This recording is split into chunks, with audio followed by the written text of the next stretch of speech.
Magandang umaga, mga kababayan. Tambalang said Rose, totohanan na at opisyal na nga silang nasa dating stage. Talaga namang ikinabigla at labis na ikinatuwa ng mga viewers ang level up na chemistry ni Rose Ann at Cedric sa latest vlog ni Kalingap Rab.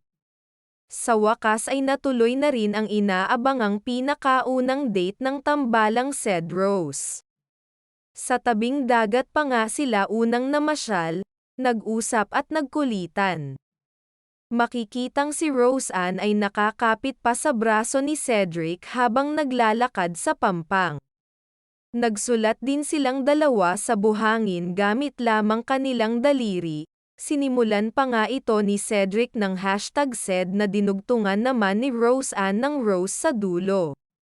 Lalo pang bumuhos ang kilig ng hawakan at punasan ni Cedric ang kamay ni Rose Ann na naglagyan ng buhangin. Hindi maitatanggi na napaka-komportable nila sa isa't isa at walang duda na bagay talaga silang dalawa. Game na game pa nga si Cedric na magbato ng mga pakilig na banat at siya ring ginagatungan ni Rose Ann ng mga pabiro niyang linya.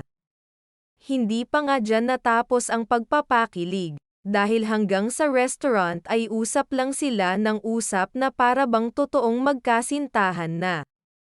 Pinagsilbihan pa nga ni Cedric si Rose Ann, hinatid ang kanyang pagkain at tinulungan pang buksan ang burger. Nagbiro pa nga itong susubuan ng pagkain si Rose Ann pati ang pagtangkang pagpunas ng tissue sa mamula-mulang pisngi ni Rose Ann. Pagkatapos nito ay pinatalikod na nga si Rose Ann para isurpresa siya ni Cedric ng maraming regalo na mula pa sa sponsors at supporters nila.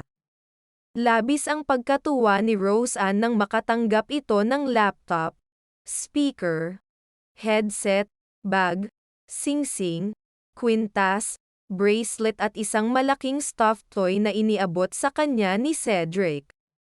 Itinuring ni Rose Ann ang araw na iyon bilang isa sa pinakamasaya niyang araw sa buhay niya. Yun lamang sa ngayon. Huwag kalimutang mag-subscribe kung nagustuhan niyo ang video na ito.